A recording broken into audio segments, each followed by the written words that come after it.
In a world obsessed with beauty, these women were judged by their faces, called names meant to hurt, labeled ugly simply for how they look.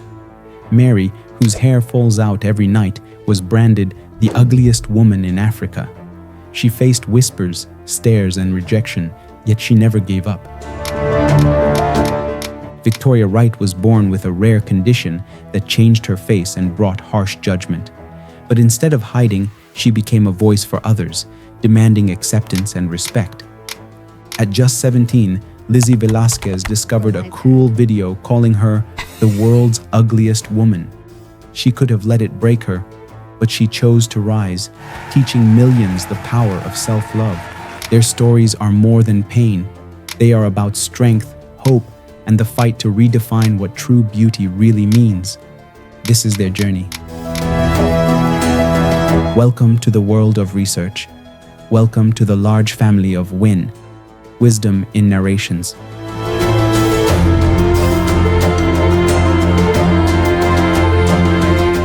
Mary is 30 years old. She lives with a condition that causes her hair to fall out mysteriously, always during the night. But your life does not. Oh my God. Oh my God. One side of her head is bald, the other still has hair.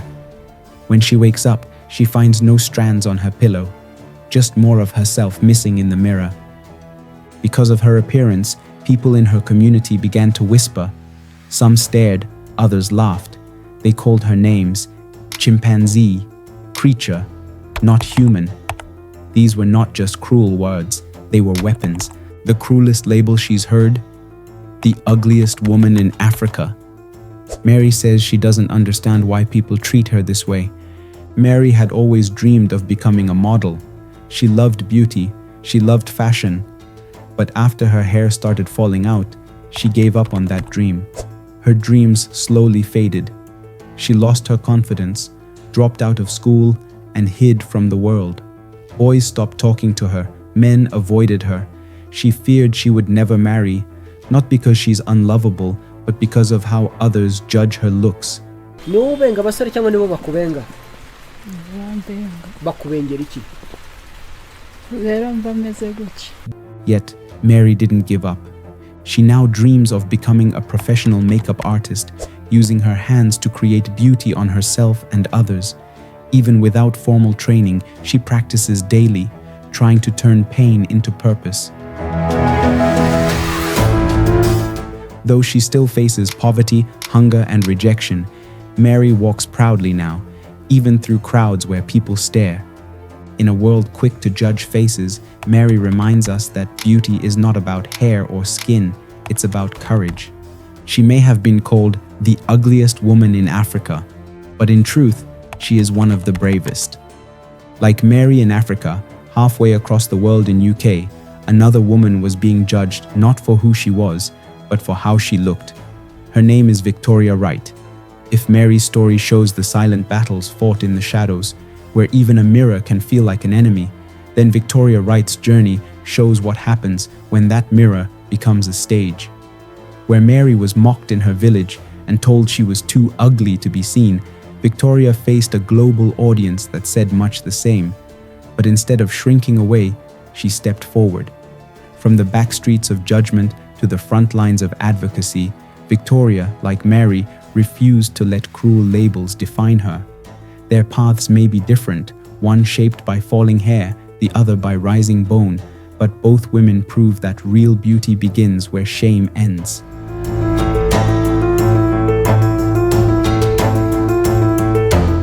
You know, people might stare, they might do a bit of a glance, that I can deal with because I think it's normal to be curious. There are times when people are really aggressive, really abusive because of how I look. Victoria Wright was born with cherubism, a rare genetic disorder that causes excessive bone growth in the lower face. As a result, her appearance has always drawn stares, whispers, and in the age of social media, brutal cyberbullying. Some strangers online have gone so far as to say she shouldn't be seen in public, or that her face was too disturbing for television. But Victoria never hid. Instead, she stepped straight into the spotlight. Growing up in the UK, Victoria faced constant judgment from people who couldn't look past her face, but she learned early on that her value wasn't tied to appearances. She pursued a career in journalism and advocacy, turning what others saw as a weakness into a source of strength. When trolls attacked her on Twitter, she clapped back with clarity and class. And when filmmakers and broadcasters hesitated to include her because of her face, she refused to be erased. "If I hide," she once said, "then people like me remain invisible, and invisibility is another form of exclusion." Victoria became one of the UK's most outspoken advocates for people with facial differences. She works with Changing Faces, a charity that fights for the rights and dignity of people who look different. Through public speaking, media campaigns, and school visits, she challenges the toxic idea that beauty must fit a narrow box. Her message is simple but profound. We're not asking for pity, we're asking for representation. We want to live in a world where looking different doesn't mean being treated as less. Victoria's courage helped shift the conversation from cruelty to acceptance, from gawking to understanding. Her face, once mocked by trolls, is now featured on national television, in documentaries, and across campaign billboards, not because she conformed, but because she refused to. Victoria Wright teaches us that self-acceptance isn't just a personal act, it's a political one, and by standing tall in her truth, she made space for thousands of others to do the same. She didn't just face the mirror, she faced the world, and she won. I have the right to live my life. I have the right to have a family life and have friends and go out and have a career. And I have the right to do all of that free from abuse. Just like Victoria Wright, who refused to be silenced by the world's shallow judgments, another young woman across the ocean was fighting a similar battle, one that began with a single video and millions of cruel words. But where the internet tried to erase her, she chose instead to rise. If Victoria taught us the strength of visibility, Lizzie Velásquez would teach us the power of self-definition. Her story begins not in front of a camera, but behind a computer screen, with a title no human being should ever have to read.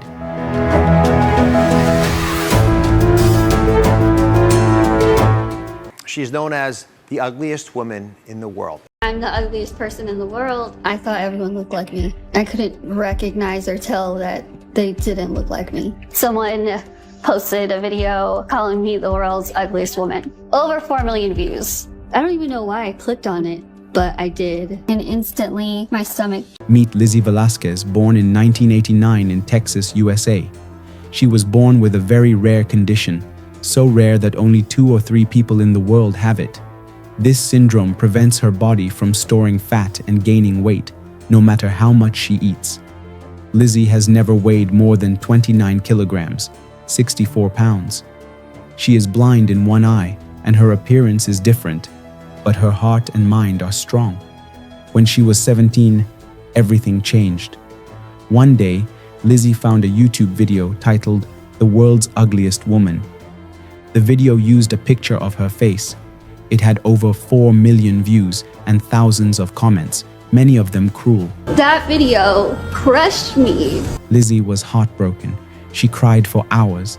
She said, A very halting stop, crash, rumble, I don't even know what to call it. I was devastated. I cried for many days and I fell asleep crying many nights. I was really confused and upset and angry. What in the world do I do now? But instead of giving up, Lizzie made a decision. She would not let a stranger define her life. She said in interviews, "I would thank the person who made that video because they changed my life." She became a powerful public speaker. Half off contacts. Accomplished all those things was that YouTube video. Her TEDx talk, "How Do You Define Yourself?" went viral, touching millions of hearts. She became an author, writing books about self-worth, bullying, and inner strength. She also created documentaries and was invited to speak all over the world. Lizzie's message is clear and beautiful. Before you can change the world, you must learn to love yourself first. Today, she is not just known for her looks, she is known for her courage. Her story shows us that true beauty comes from how you treat others, how you rise after pain, and how you speak up even when your voice shakes. Lizzie Velásquez proved that being called ugly by the world doesn't mean you are. She is a living example of turning pain into power and hate into hope.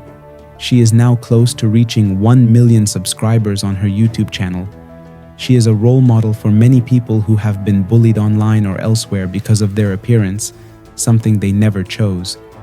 When you think one woman's battle with cruelty has lit the torch for self-love, another picks it up and runs with it. Lizzie Velásquez showed us how to rise above hate by redefining beauty from the inside out.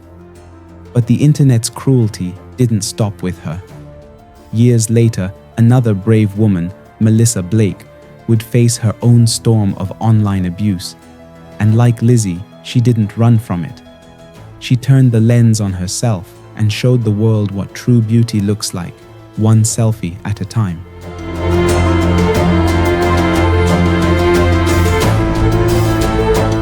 Proud that you should be humble, and I don't think there's anything wrong with being proud of who you are and celebrating that. And so I wanted to see that in other people. Melissa Blake is a journalist, disability advocate, and a woman born with Freeman-Sheldon syndrome, a rare genetic bone and muscular disorder.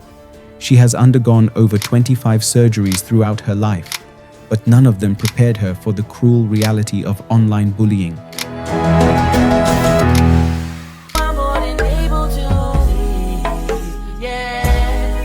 In 2019, after writing an opinion piece defending disability rights, Melissa found herself the target of vicious trolls.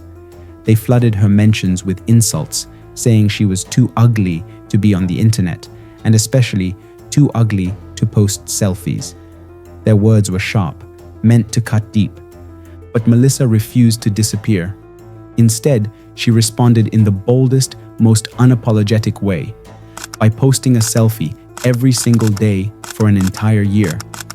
She used the hashtag #MyBestSelfie, reclaiming her image and challenging a world that often excludes disabled bodies from definitions of beauty. Hi friends, look who it is. It's me. I am so happy to finally be doing a new video. Her campaign wasn't just a defiant act, it was a declaration of self-worth. Melissa began to understand that beauty isn't something others define for you. As she put it, people say confidence is about loving yourself completely. But for me, confidence started when I stopped listening to what other people said and started seeing myself through my own eyes. In a society where beauty standards are still tightly tied to able-bodied conventional appearances, Melissa reminds us, it's always been easier for pretty people, but that doesn't mean I don't get to love myself too.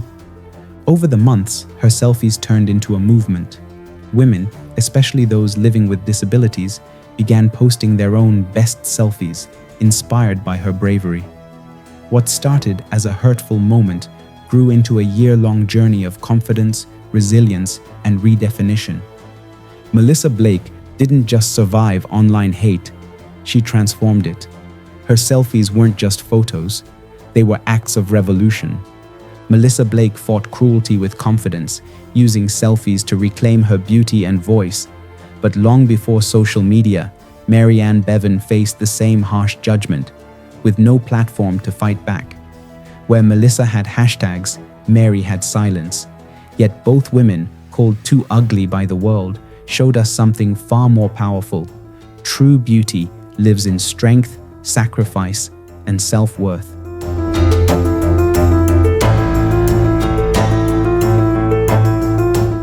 Mary Ann Bevan was born in London in 1874, a time when women had very few rights and even fewer choices.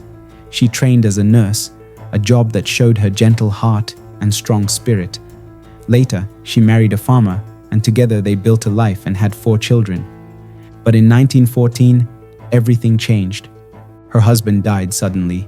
Mary was left alone, with no income, 4 children to feed, and no family support. She was only 40 years old. Then came another blow.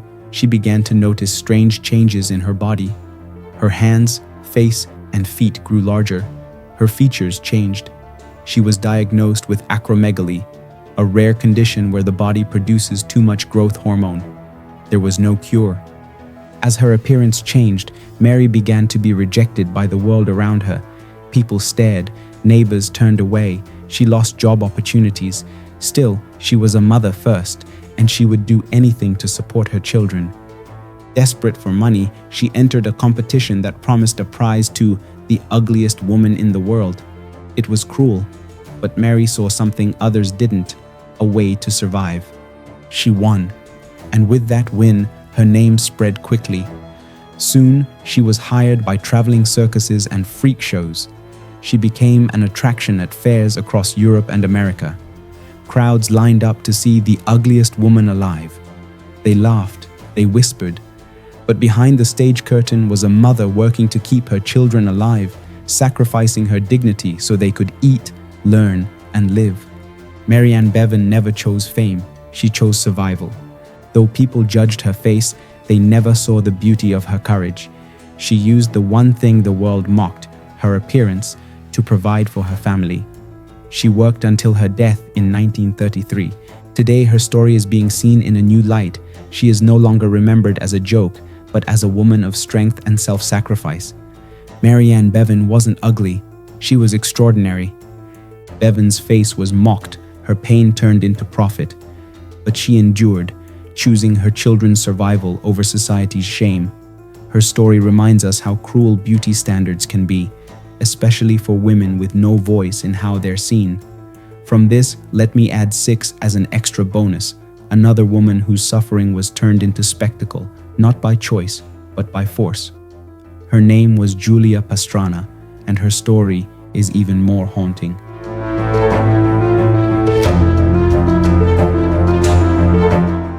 Laid to rest at last.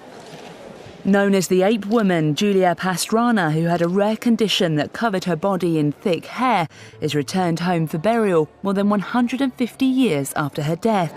Julia Pastrana was born in 1834 in Mexico, with a condition that would come to define her life in the public eye, a rare genetic disorder called hypertrichosis terminalis, which caused her face and body to be covered in thick black hair. She also had a pronounced jaw and gums, leading many in the 19th century to label her as non-human or ape woman.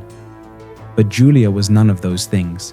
She was a singer, a dancer, and a woman full of life, whose humanity was hidden behind a cruel curtain of spectacle. Discovered by showmen who saw profit in her unique appearance, Julia was taken from her homeland and paraded across the United States and Europe as a freak show attraction. She was advertised with degrading names like Bear Woman, the Ugliest Woman on Earth, and the Missing Link. People paid tickets not to hear her sing, though she had a beautiful contralto voice, but to stare, to mock, to confirm that she wasn't one of them. But Julia was not just an object of curiosity. She was intelligent, multilingual, musically talented.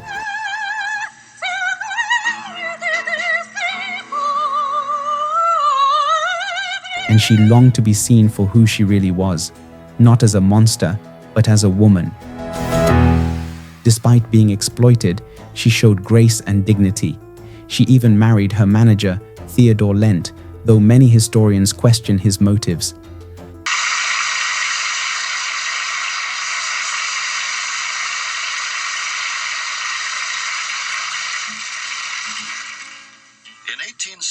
Her story turns even more tragic after her death in 1860, just days after giving birth to a son who inherited her condition and died soon after. Rather than being laid to rest, Julia's body was mummified and continued to be displayed in museums and sideshows for over a century. In death, denied the dignity she had been refused in life. Famous missing link!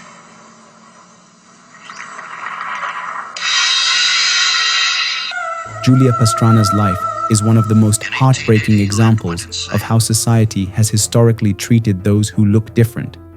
She was human, fully, richly, beautifully human, But the world refused to see her that way. It wasn't until 2013, over 150 years after her death, that Julia was finally returned to her native Mexico and given a proper burial. She was laid to rest in Sinaloa in a quiet ceremony that recognized what had been denied her all along: peace and respect. Today, her story serves as a haunting reminder that beauty standards, when used to define someone's worth, can become a weapon. But Julia Pastrana's legacy now speaks louder than the cruelty ever did. A legacy that whispers, "I was always human. You just refused to see it." These women's stories span cultures and eras. They show that being labeled ugly often says more about society than about the person. Each of them responded with courage, from campaigning for body positivity to embracing their looks. As beauty standards change, one thing is clear: real beauty grows from confidence, kindness, and self-acceptance. The historian Rebecca Traister reminds us that for decades, women like these were dismissed or dismissed themselves. But today we see the power in diversity.